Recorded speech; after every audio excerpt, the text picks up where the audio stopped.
নমস্কার। বাংলা গল্প কুটিরে আপনাদের সবাইকে স্বাগত। গল্প শুরু করার আগে আপনাদের কাছে আমার একটি অনুরোধ।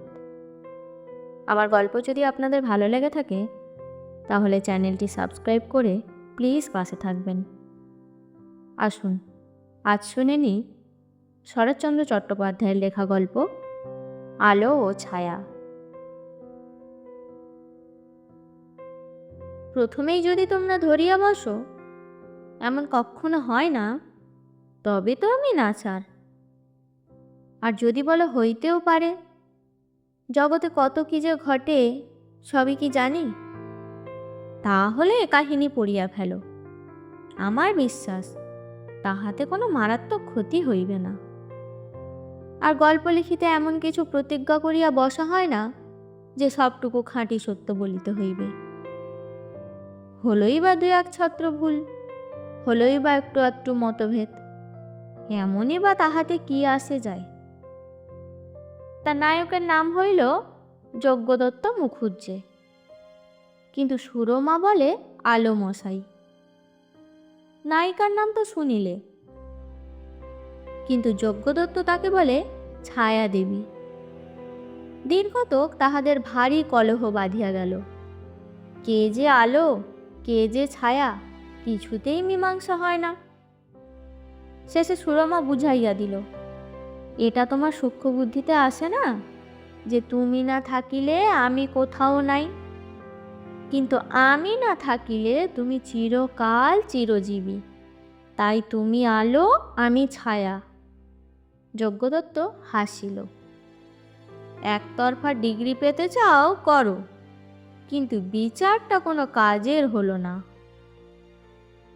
খুব হয়েছে, বেশ হয়েছে, চমৎকার হয়েছে আলোমশাই। আর ঝগড়া করতে হবে না। তুমি আলোমশাই, আমি শ্রীমতী ছায়া দেবী। বলিতে বলিতে ছায়াদেবী নানা রূপে আলোমশাইকে ব্যস্ত করিয়া তুলিল। গল্পের এতটুকু তো হলো, কিন্তু এইবার তোমাদের সঙ্গেই দ্বন্দ্বযুদ্ধ না বাঁধিয়া গেলে বাঁচি। তুমি কহিবে ইহারা স্ত্রী পুরুষ, আমি কহিব স্ত্রী পুরুষ বটে, কিন্তু স্বামী স্ত্রী নয়। নিশ্চয় তুমি চোখ রাঙাইবে, তবে কি অবৈধ প্রণয়?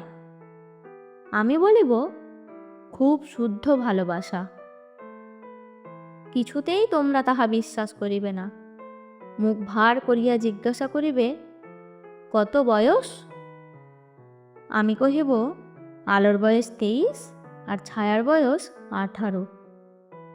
এর পরেও যদি শুনতে চাও, আরম্ভ করিতেছি।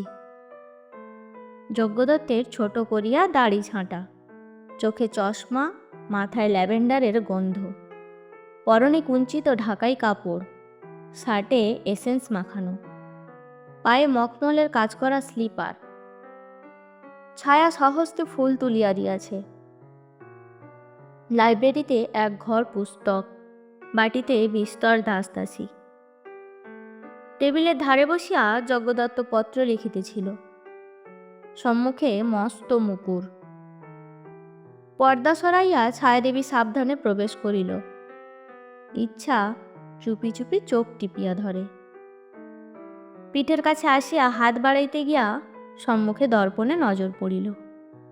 দেখিল যজ্ঞদত্ত তাহার মুখপানে চাহিয়া মুখ টিপিয়া হাসিতেছে। সুরমাও হাসিয়া ফেলিল। বলিল, কেন দেখে ফেললে? সেটা কি আমার দোষ? তবে কার? অর্ধেকটা তোমার আর অর্ধেকটা ওই আরশিখানার। এখনই আমি ওটা ঢেকে দেব। তা দিও, কিন্তু বাকিটার কি হবে? সুরমা বার দুই নাড়িয়া চাড়িয়া কহিল, আলোমশাই। কেন ছায়াদেবী, তুমি রোগা হয়ে যাচ্ছ কেন? তা তো আমার বিশ্বাস হয় না। তুমি খাও না কেন? যজ্ঞদত্ত হাসিয়া উঠিল। সুরো, কোন্দল করতে এসেছ? আমি তাতে রাজি নই। তুমি বিয়ে করবে না কেন? সে জবাব তো রোজই একবার করে দিয়ে এসেছি। না, করতেই হবে। সুরো, তুমি একটি বিয়ে করো না কেন? সুরমা যজ্ঞদত্তের হাত হইতে পত্রখানি কাড়িয়া লইয়া কহিল, ছি, বিধবার কি বিয়ে হয়? যজ্ঞদত্ত খানিকক্ষণ চুপ করিয়া থাকিয়া কহিল, কে জানে, কেউ বলে হয়, কেউ বলে হয় না। তবে আমাকে এ নিমিত্তের ভাগী করবার চেষ্টা কেন? যজ্ঞদত্ত দীর্ঘ নিঃশ্বাস ফেলিয়া কহিল, তবে কি চিরকাল শুধু আমারই সেবা করে কাটাবে? হুঁ, বলিয়া সে ঝরঝর করিয়া কাঁদিয়া ফেলিল। যজ্ঞদত্ত অশ্রু মুছাইয়া দিয়া কহিল, সুরো, কি তোমার মনের স্বাদ? আমাকে খুলে বলবে না? আমাকে বৃন্দাবনে পাঠিয়ে দাও। আমাকে ছেড়ে থাকতে পারবে? সুরমার মুখ দিয়া কথা বাহির হইল না।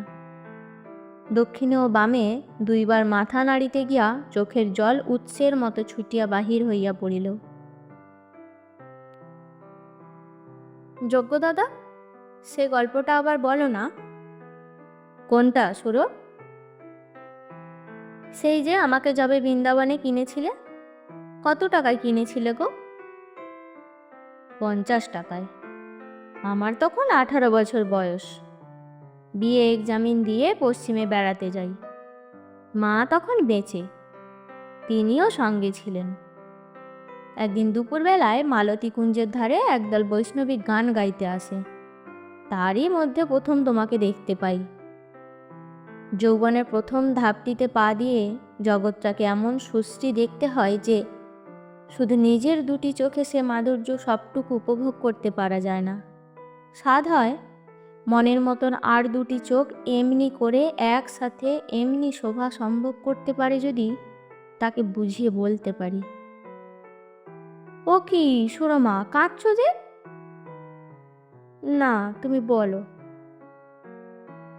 তুমি তখন 13 বছরের নবীন বৈষ্ণবী, হাতে মন্দিরা, গান গাইছিলে।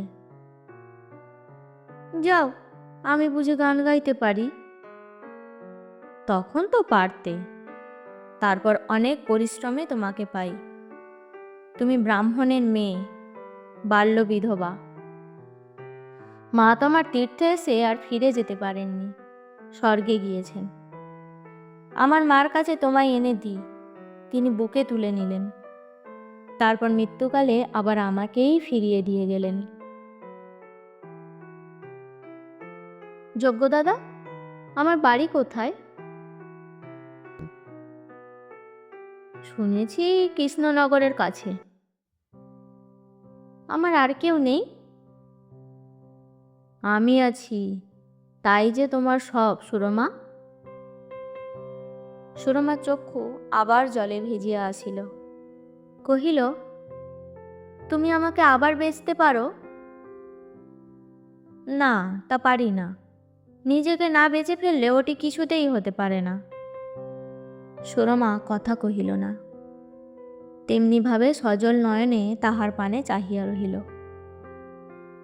বহুক্ষণ পরে ধীরে ধীরে কহিল, তুমি দাদা, আমি ছোট বোন। আমাদের দুজনার মাঝখানে একটি বউ আনো না দাদা। কেন বলো দেখি? সমস্ত দিন ধরে সাজিয়ে গুজিয়ে তাকে আমি তোমার কাছে বসিয়ে রাখব। তা কি প্রাণ ধরে পারবে?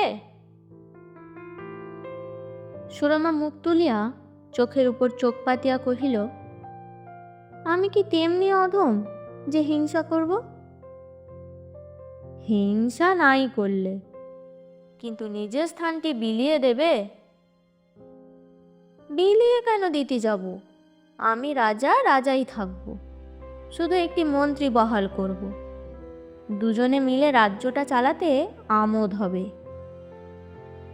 দেখো ছায়া, বিবাহে প্রবৃত্তি নেই, কিন্তু তোমার যদি একজন সাথীর বড় প্রয়োজন হয়ে থাকে তো বিবাহ করব। হ্যাঁ, নিশ্চয়ই করো, আমোদ হবে, দুজনে খুব মনের সুখে দিন কাটাবো। মনে মনে কহিল, তিনকুলে আমার কেউ নাই, আমার মান অপমানও তাও নাই, কিন্তু তুমি কেন আমাকে নিয়ে বিশ্বের কলঙ্ক কুড়াবে? দেবতা আমার, তুমি বিবাহ করো, তোমার মুখ চেয়ে আমার সব সইবে। কলিকাতায় প্রতিবেশীর খবর অনেকে রাখে না, অনেকে আবার খুব রাখে। যাহারা রাখে তাহারা বলে, যোগ্যদত্ত MA পাস করুক, কিন্তু বয়াটে ছেলে। ইশারায় তাহারা সুরমার কথাটা উল্লেখ করে। সুরমা ও যজ্ঞদত্ত মাঝে মাঝে তাহা শুনিতে পায়, শুনিয়া দুইজনে হাসিতে থাকে। কিন্তু তুমি ভালো হও আর মন্দ হও, বড় মানুষ হইলে তোমার বাড়িতে লোক আসিবেই, বিশেষ মেয়ে মানুষ। কেহ বা বলে, সুরমা, তোমার দাদার বিয়ে দাও না। দাও না দিদি, একটা ভালো মেয়ে খুঁজে পেতে। যে সুরমার সখী সে হাসিয়া ফেলে, তাই তো, ভালো মেয়ে মেলা শক্ত। তোমার রূপে যার চোখ ভরে আছে তার দূর পোড়ামুখী। বলিতে বলিতে কিন্তু সুরমার সমস্ত মুখমণ্ডল স্নেহ ও গর্বে রঞ্জিত হয়ে ওঠে। সেদিন দুপুরবেলা ঝুপঝাপ করিয়া বৃষ্টি পড়িতেছিল। সুরমা ঘরে প্রবেশ করিয়া বলিয়া উঠিল, একটি মেয়ে পছন্দ করে এলাম। আহ, একটা দুর্ভাবনা গেল। কোথায় বলো দেখি? ও পাড়ার মিত্তিরদের বাড়ি। বামুন হয়ে কায়েতের ঘরে?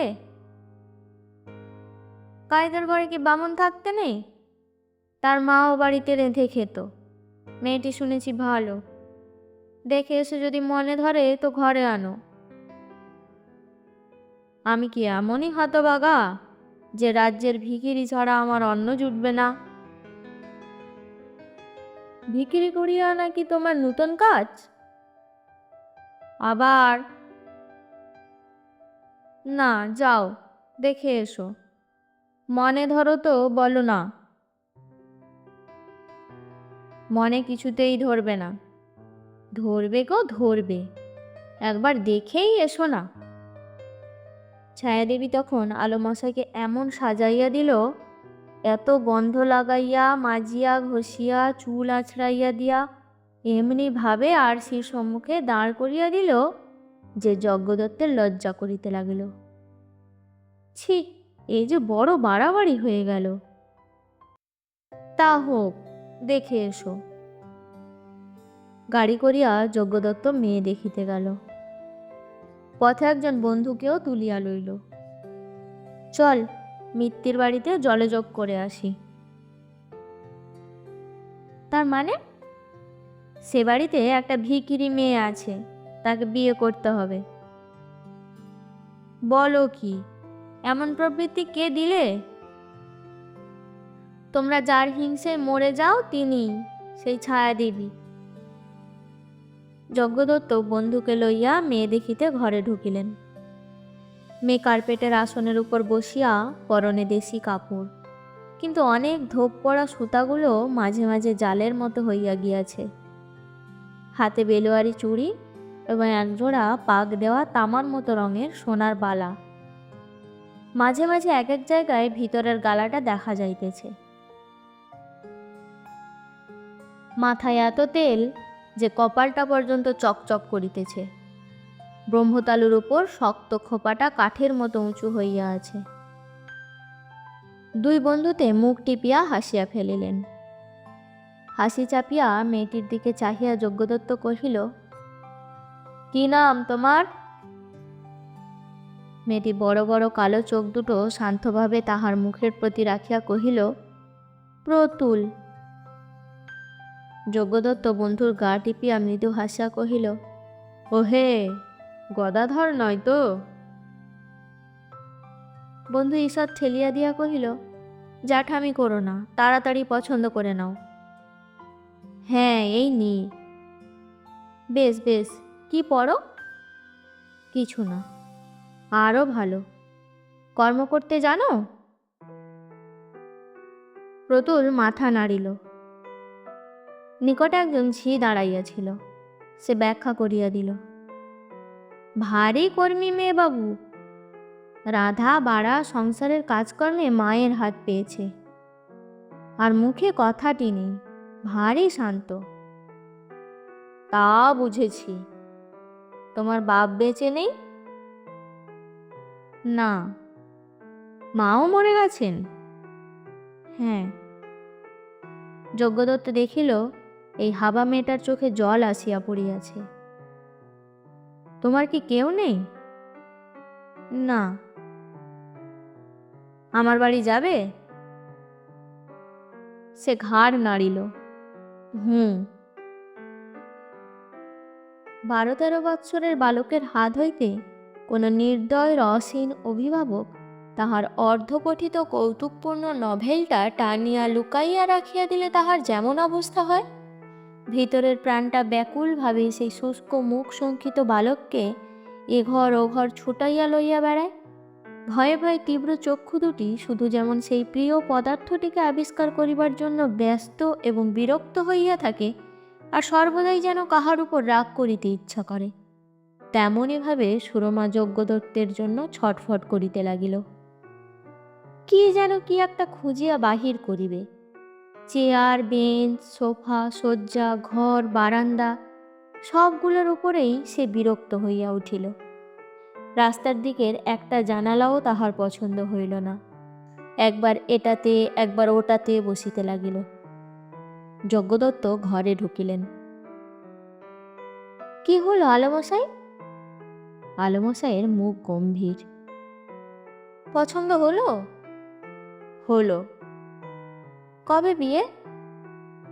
বোধহয় এই মাসেই। নিরানন্দ উৎসাহে সুরমা কাছে আসিল, কিন্তু কোনরূপ উপদ্রব করিল না। আমার মাথা খাও, সত্যি বলো। কি বিপদ?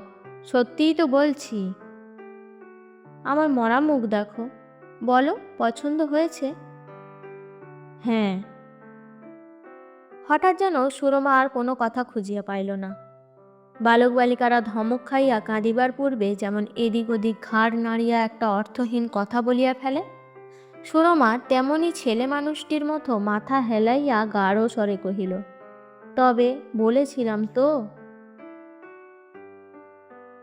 যজ্ঞদত্ত নিজের ভাবনায় ব্যস্ত ছিল, তাই বুঝিতে পারিল না যে এ কথার একেবারে কোনো অর্থই নাই। কেননা প্রথমত পছন্দই হবে এমন কথা সুরমা কোনো কালে উচ্চারণ করে নাই। দ্বিতীয়ত সে নিজেও মেয়ে দেখে নাই, বরং এমনটি সে মোটেই আশা করে না যে এত অল্পে পছন্দ হইবে এবং এত শীঘ্র সম্বন্ধ পাকা হইবে।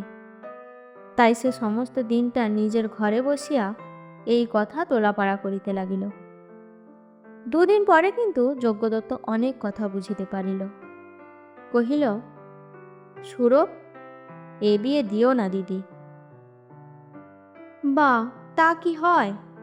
সব যে স্থির হয়ে গেছে। স্থির কিছুই নয়। না, তা হতে পারে না। দুঃখীর মেয়েকে সুখী করবে এটাও ভেবে দেখো। বিশেষ কথা দিয়ে ফেরাবে? যজ্ঞদত্তের প্রতুল কুমারীর মুখ মনে পড়িল। সহিষ্ণুতা ও শান্ত ভাবের নিগুড় ছায়া যেন সেদিন তাহার কালো চোখ দুটিতে সে দেখিতে পাইয়াছিল। তাই সে চুপ করিয়া রহিল। তবু যজ্ঞদত্ত অনেক কথা ভাবিতে লাগিল। সুরমার কথাই বেশি ভাবিল। বর্ষার দিনে বাদল পোকাগুলো হঠাৎ যেমন ঘর ভরিয়া দেয়, তেমন তাহার মনটা যেন অস্বস্তিতে ভরিয়া উঠিল। কিন্তু তাহাদিগের নিভৃত বাসগহ্বরটা যেমন কিছুতেই খুঁজিয়া বাহির করা যায় না, তেমনি সুরমার মুখের কথাগুলো মনের কোন গুপ্ত আকাঙ্ক্ষার ভিতর দিয়া দলে দলে বাহির হইতে লাগিল, সেইটাই খুঁজিয়া পাইল না। চোখে তার এমনি ঝাপসা জাল লাগিয়া রহিল যে কোনো ক্রমেই সুরমার মুখখানি সুস্পষ্ট দেখিতে পাইল না। বিবাহ করিয়া যজ্ঞদত্ত বধূ ঘরে আনিল। বিকারগ্রস্ত রোগী ঘরে লোক না থাকিলে যেমন সমস্ত শক্তি এক করিয়া জলের ঘড়াটার পানে ছুটিয়া গিয়া আঁকড়াইয়া ধরে, সুরমা তেমনই করিয়া নূতন বধূকে আলিঙ্গন করিল। নিজের যতগুলি গহনা ছিল পরাইয়া দিল, যতগুলি বস্ত্র ছিল সমস্ত তাহার বাক্সে ভরিয়া দিল। শুষ্ক মুখে সমস্ত দিন ধরিয়া বধূ সাজাইবার ধূম দেখিয়া যজ্ঞদত্ত মুখ চুন করিয়া রহিল। গাঢ় স্বপ্নটা সহ্য হয়, কেননা অসহ্য হইলেই ঘুম ভাঙিয়া যায়, কিন্তু জাগিয়া স্বপ্ন দেখাটাই যেন দম আটকাইতে থাকে।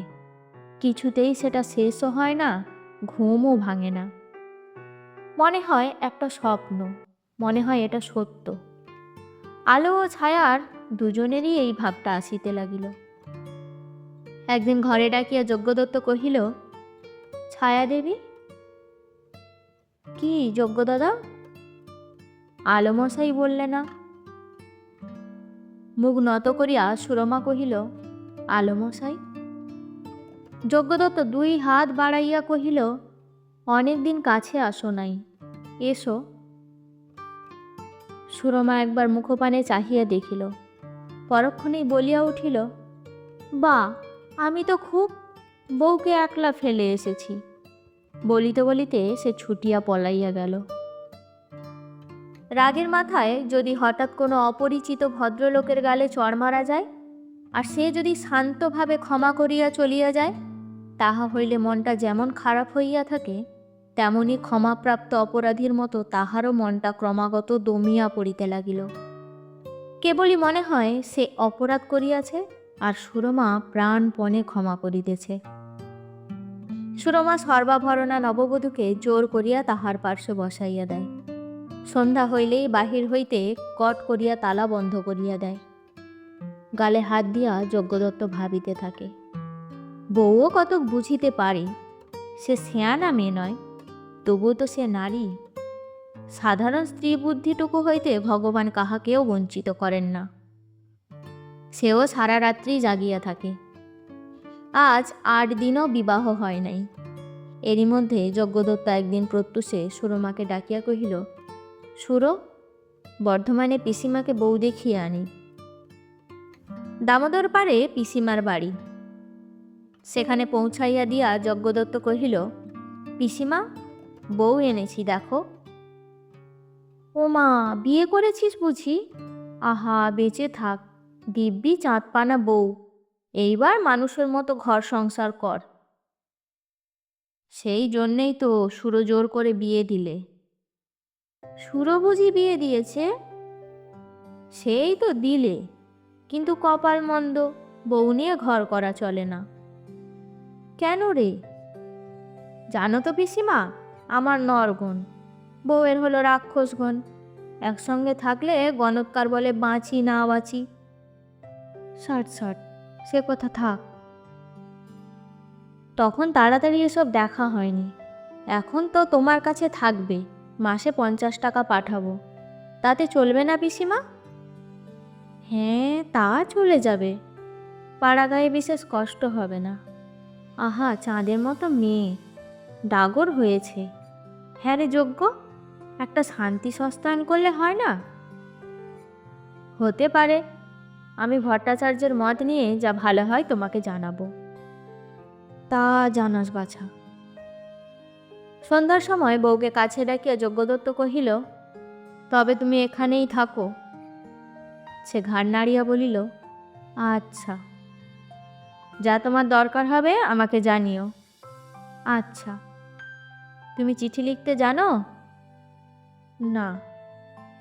তবে কি করে জানাবে? নববধূ গৃহপালিতা হরিণীর মতো চক্ষু দুইটি স্বামীর মুখের উপর রাখিয়া চুপ করিয়া রহিল। যজ্ঞদত্ত মুখ ফিরাইয়া চলিয়া গেল।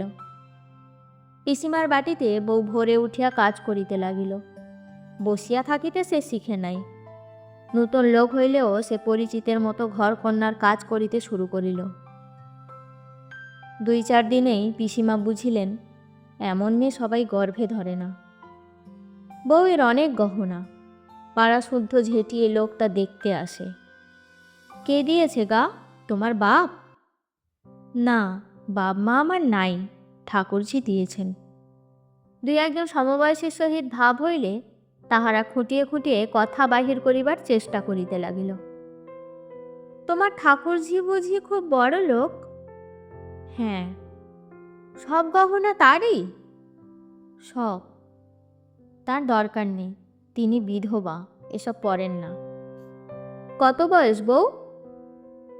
আমাদের চেয়ে কিছু বড়। তিনি জোর করে আমার সঙ্গে বিয়ে দিয়েছেন। তোমার বর বুঝি তার খুব অনুগত? হ্যাঁ, তিনি সতী লক্ষ্মী, সবাই তাকে ভালোবাসে। উপরে জানালা হইতে সুরমা দেখিল যজ্ঞদত্ত বাড়ি ফিরিয়া আসিল, কিন্তু সঙ্গে বউ নাই। ঘরে প্রবেশ করিলে কহিল, যজ্ঞ দাদা, বউকে কোথায় রেখে এলে? পিসির বাড়ি।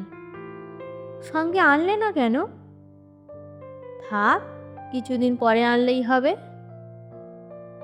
কথাটা সুরমার বুকে বিঁধিল। দুইজনেই চুপ করিয়া রহিল। প্রিয়জনের সহিত তর্ক করিতে গিয়া হঠাৎ বচসা হইয়া গেলে যেমন দুইজনেই কিছুক্ষণ ক্ষুণ্ণ মনে চুপ করিয়া বসিয়া থাকে, এ দুইজনও কিছুদিন তেমনই চুপচাপ দিন কাটাইতে লাগিল। সুরমা কহে, নে খেয়ে নাও, অনেক বেলা হলো। যজ্ঞদত্ত বলে, হ্যাঁ, এই যাই। এমন করিয়াও কিছুদিন কাটিল। একসঙ্গে ঘর করিতে গিয়া চিরদিন এভাবে চলে না, তাই আবার মিল হইতে লাগিল। যজ্ঞদত্ত আবার আদর করিয়া ডাকিতে লাগিলেন, ও ছায়া দেবী। ছায়া কিন্তু আর আলো মশাই বলে না, যজ্ঞ দাদা বলে। কখনো বা শুধু দাদা বলিয়াই ডাকে। সুরমা একদিন কহিল, দাদা, প্রায় 3 মাস হতে চলল, এইবার বউকে আনো। যজ্ঞদত্ত কাটাইয়া দেয়, হ্যাঁ, তা হবে এখন। মনের ভাব বুঝিয়া সুরমা চুপ করিয়া থাকে। পিসির পত্র মাঝে মাঝে আসে। পিসি লেখেন, বউয়ের ম্যালেরিয়া জ্বর হইতেছে, চিকিৎসা হওয়া প্রয়োজন। মনের ভাব বুঝিয়া যজ্ঞদত্ত কতকগুলো টাকা বেশি করিয়া পাঠাইয়া দেয়।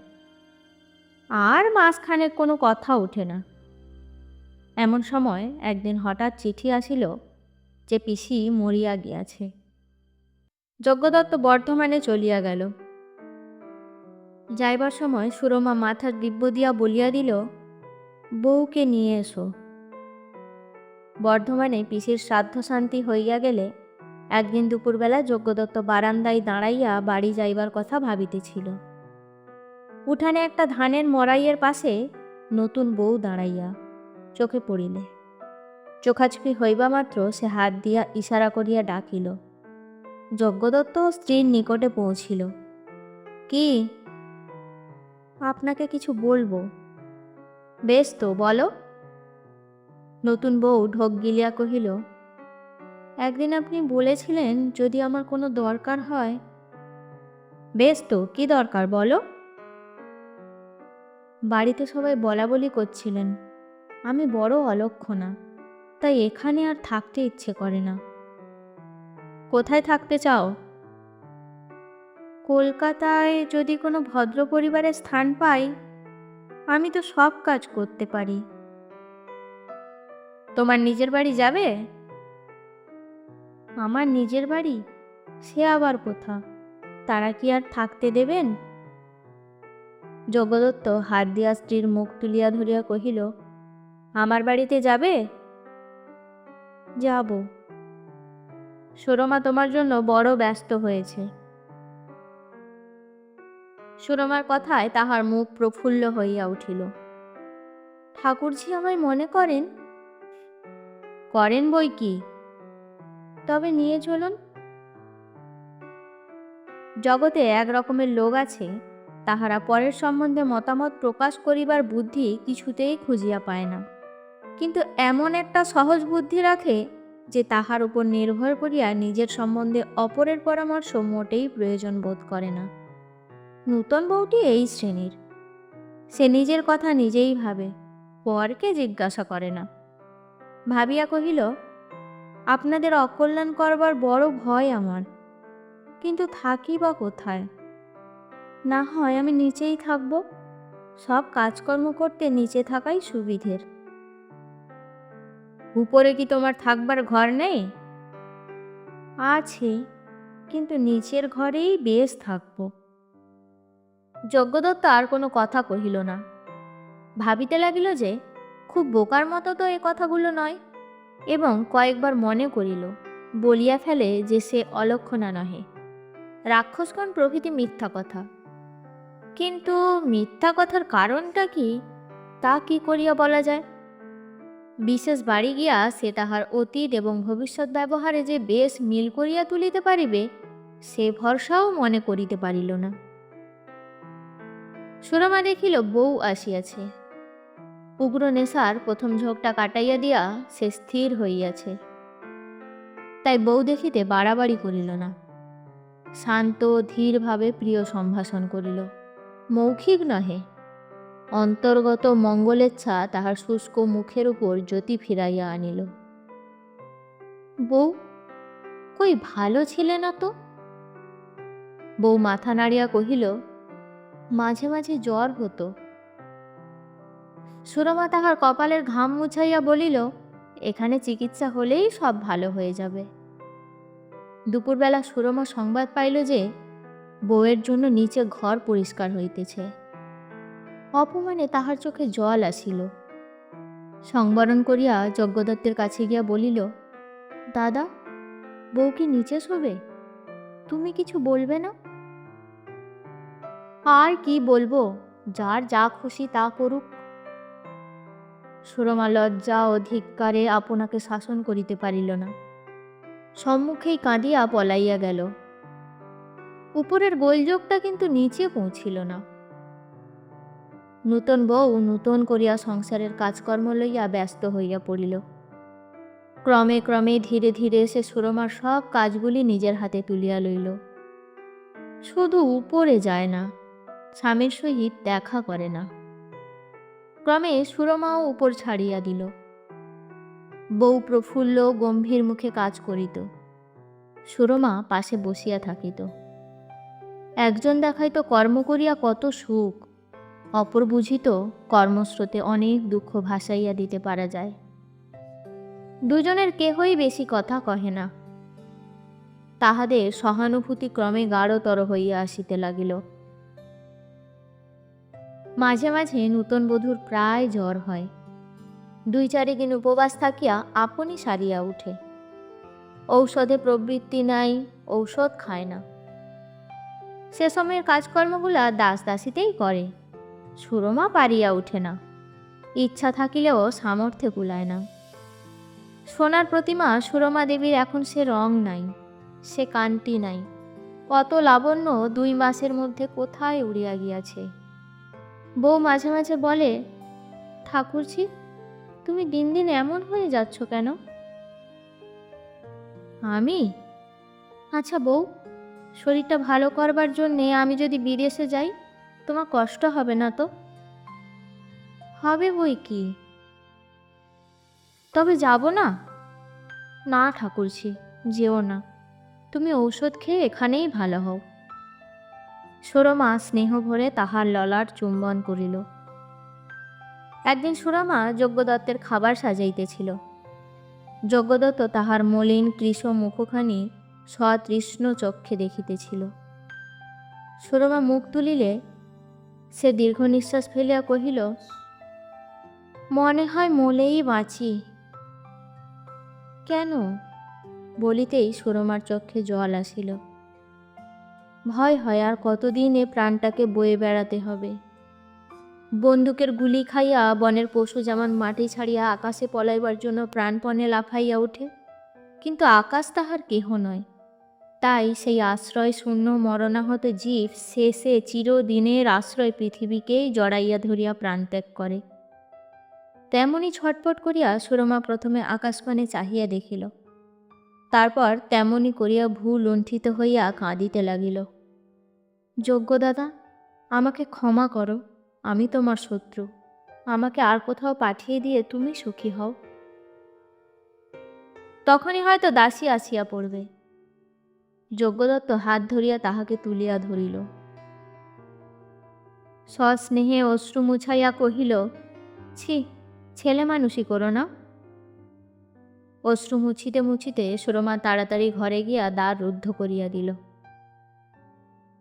তারপরে একদিন সুরমা বউকে টানিয়া কাছে লইয়া কহিল, বউ, দাদা কি তোমাকে কখনো কিছু বলেছেন? বউ সহজভাবে উত্তর দিল, কি আবার বলবেন? তবে তুমি কখনো তার কাছে যাও না কেন? তোমার কি যেতে ইচ্ছে করে না? বউয়ের প্রথমটা লজ্জা করিতে লাগিল, পরে মুখ নত করিয়া কহিল, করে দিদি, কিন্তু যাবার তো জো নেই। কেন বউ? তোমার কি মনে নেই? কই না। ও, তুমি বুঝি ভুলে গেছো ঠাকুরঝি, আমার যে রাক্ষসগণ, ওর নরগণ। কে বলেছে? উনি পিসিমাকে বলেছিলেন। তাইতে সুরমা শিহরিয়া উঠিল। এই যে মিছে কথা বউ। মিছে কথা? চক্ষু বিস্ফারিত করিয়া সে সুরমার মুখপানে চাহিয়া রহিল। সুরমা বারবার শিহরিয়া উঠিল। মিছে কথা বউ, ভয়ানক মিছে কথা। আমার বিশ্বাস হয় না উনি মিছে কথা বলবেন। সুরমা আর সহিতে পারিল না, দুই বাহুর মধ্যে দৃঢ় আলিঙ্গন করিয়া ফুকারিয়া কাঁদিয়া উঠিল। বউ, আমি মহাপাতকী। বধূ আপনাকে ছাড়াইয়া লইয়া ধীরে ধীরে কহিল, কেন ঠাকুরঝি?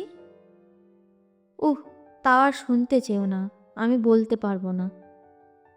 ঝড়ের মতো সুরমা যজ্ঞদত্তের সম্মুখে আসিয়া পড়িল। বউকে এমন করে ঠকিয়ে রেখেছ? কি ভয়ানক মিথ্যাবাদী তুমি! যজ্ঞদত্ত অবাক হইয়া গেল। ও কি সুর, কৃতবিদ্য তুমি! ছি ছি, তোমার লজ্জা হওয়া উচিত। যজ্ঞদত্ত অর্থ বুঝিল না, শুধু কটু কথা শুনিতে লাগিল। কি ভেবে বিয়ে করেছিলে? কি ভেবে ত্যাগ করে আছো? আমার জন্য? আমার মুখ চেয়ে এই প্রতারণা করে আসছ? সুরমা, পাগল হয়ে গেলে? পাগল আমি? তোমার চেয়ে আমার জ্ঞান আছে, দাও আমাকে কোথাও পাঠিয়ে। সুরমার চক্ষু রক্তবর্ণ, হাঁপাইতে হাঁপাইতে কহিল, এক দণ্ডও আমি থাকতে চাই না। ছি ছি। যজ্ঞদত্ত চিৎকার করিয়া কহিল, কি বলছো? বলছি তুমি মিথ্যাবাদী, প্রতারক। নিমেষে যজ্ঞদত্তের মাথার ভিতর আগুন জ্বলিয়া উঠিল। অকারণে মনে হইল তাহার ভিতরের অন্তরটা বাহির হইয়া তাহার সহিত যুদ্ধ করিতে ডাকিতেছে। জ্ঞানশূন্য হইয়া সে টেবিলের উপরে স্থিত ভারী রুলার তুলিয়া লইয়া চিৎকার করিয়া কহিল, আমি অধম, আমি প্রতারক, আমি মিথ্যাবাদী, এই তার প্রায়শ্চিত্ত করছি। বিপুল বলের সহিত যজ্ঞদত্ত সমস্তকে ভীষণ আঘাত করিল।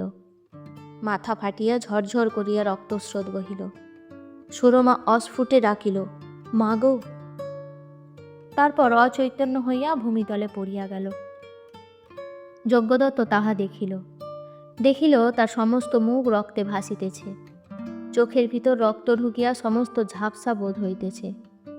সে উন্মত্তের মতো বলিয়া উঠিল, আর কেন? এই সময় পিছন হইতে কে ধরিয়া ফেলিল।